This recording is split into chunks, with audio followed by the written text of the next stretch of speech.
2,000 years ago, at the dawn of the 1st century, the world was ruled from Rome.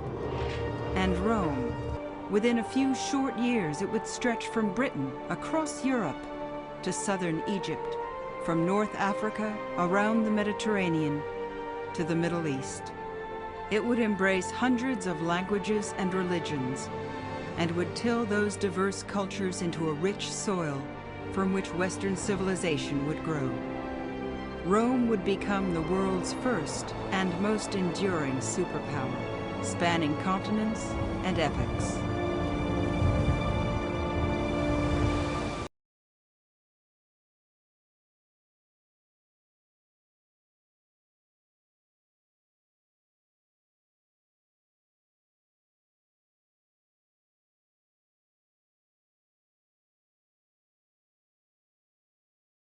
Thousands of years in the making, what began as part of a religious festival honoring the Greek god Zeus in the rural Greek town of Olympia has today become the greatest show of sporting excellence on Earth. The inception date in 776 BC became the basis for the Greeks' earliest calendar, where time was marked in 4-year increments called Olympiads. What could it be? Why, it's the Olympic Games, of course. Olympia in Greece, where the ancient Olympic Games were held, provided the flame for the 17th modern Olympiad.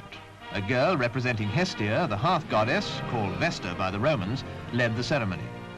The flame had been kindled by the rays of the sun, and now it was to start its long journey to Rome, a journey by land and sea to the 1960 Olympic Stadium.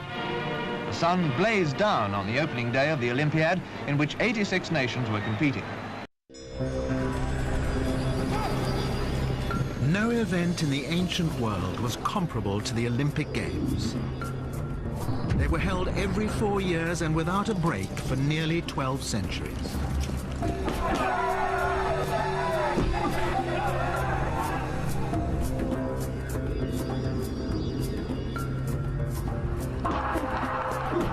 The Games were almost 800 years old when Jesus Christ was born.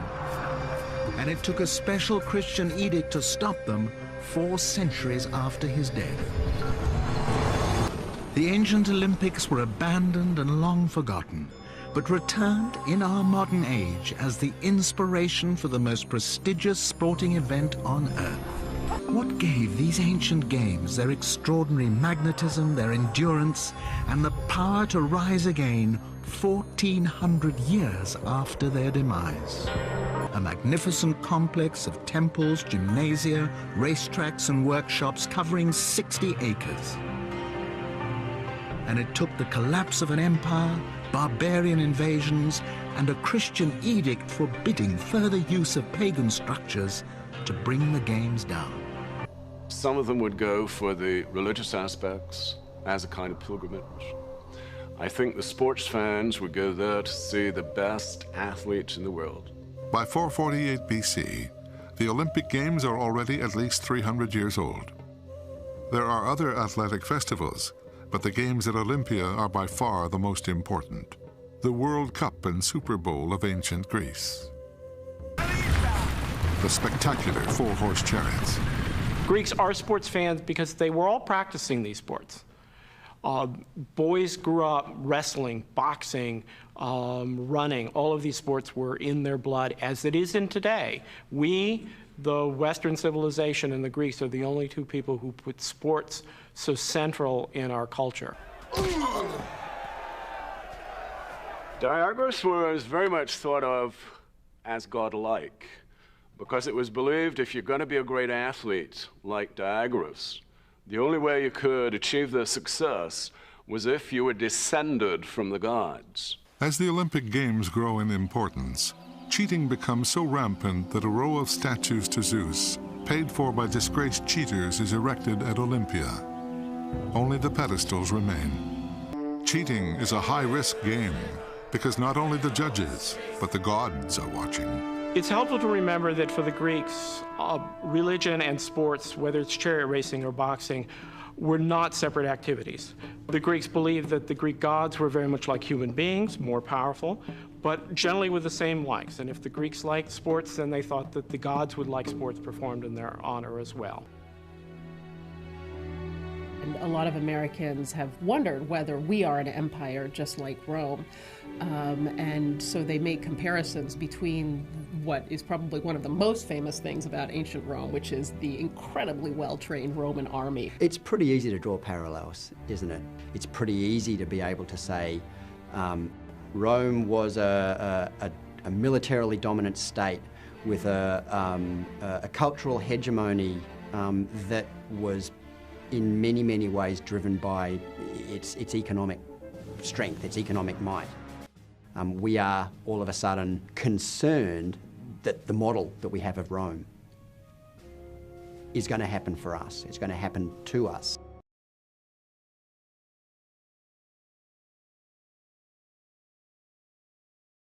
When I talk about the influence of ancient Rome in America in the 18th and 19th century, I say that it was the wallpaper of the world.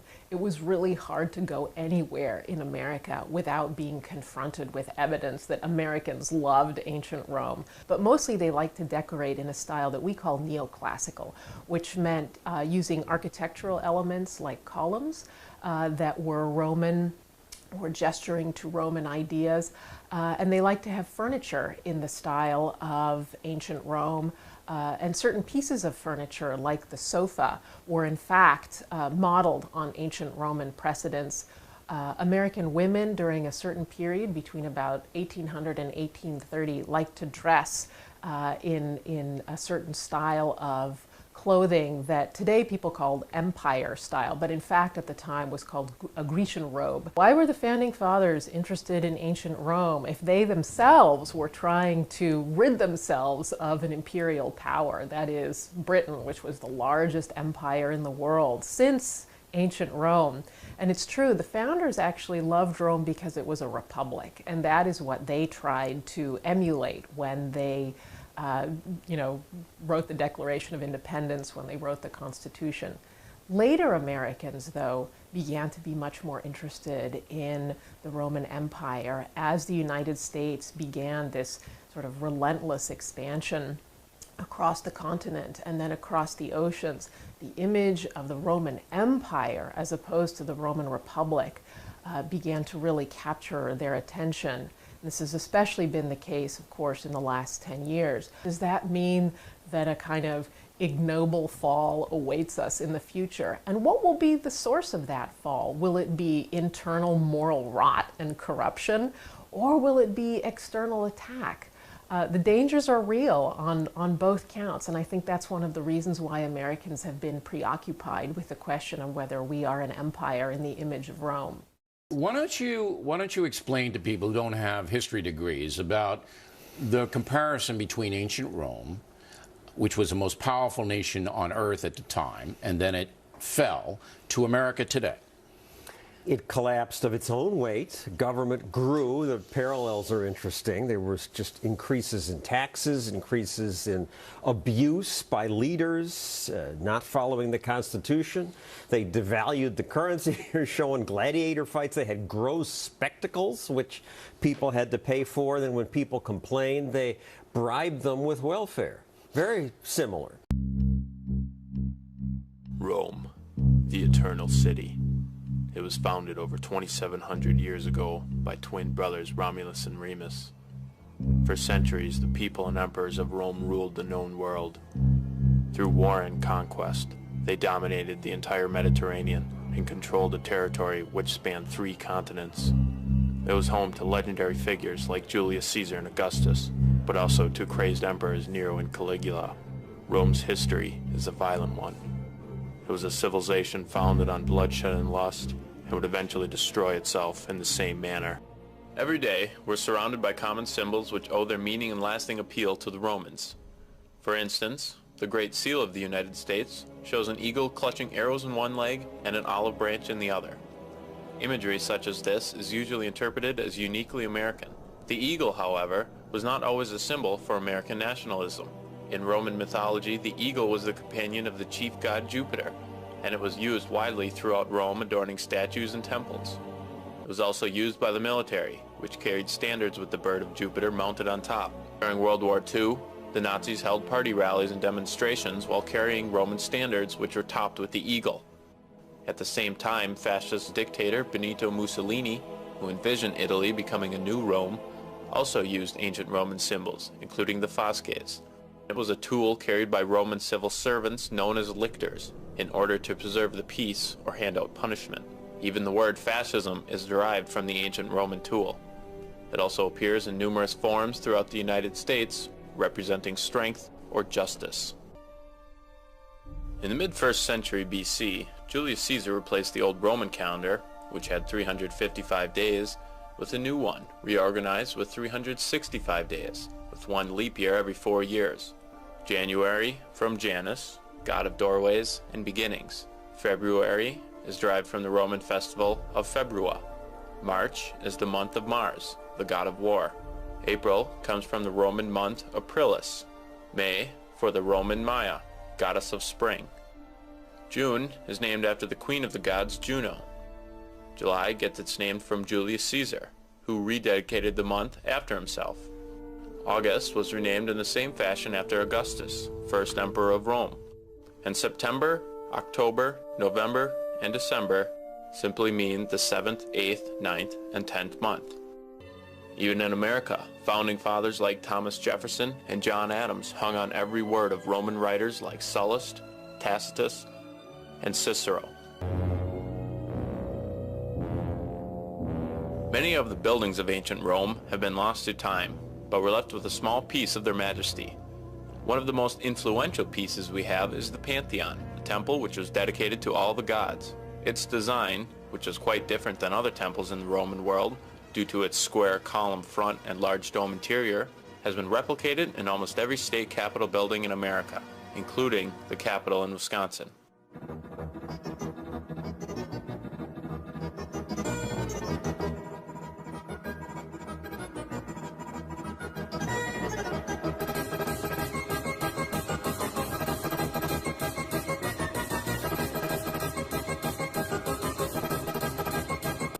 Sports fans as well owe some debt to the Romans for their architectural endeavors. Modern stadiums, which itself is a Latin word, are modeled after amphitheaters, a must in any great Roman town. The most famous of them is undoubtedly the Colosseum. Romans also loved going to the races at the Circus Maximus, a large oval track used for chariot racing.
Isaiah is letting us all know that in the spirit, there's going to come a time when the greatest city on earth, the greatest country on earth, America, Babylon the Great, shall be persecuted. And brothers and sisters, you're living in that time now.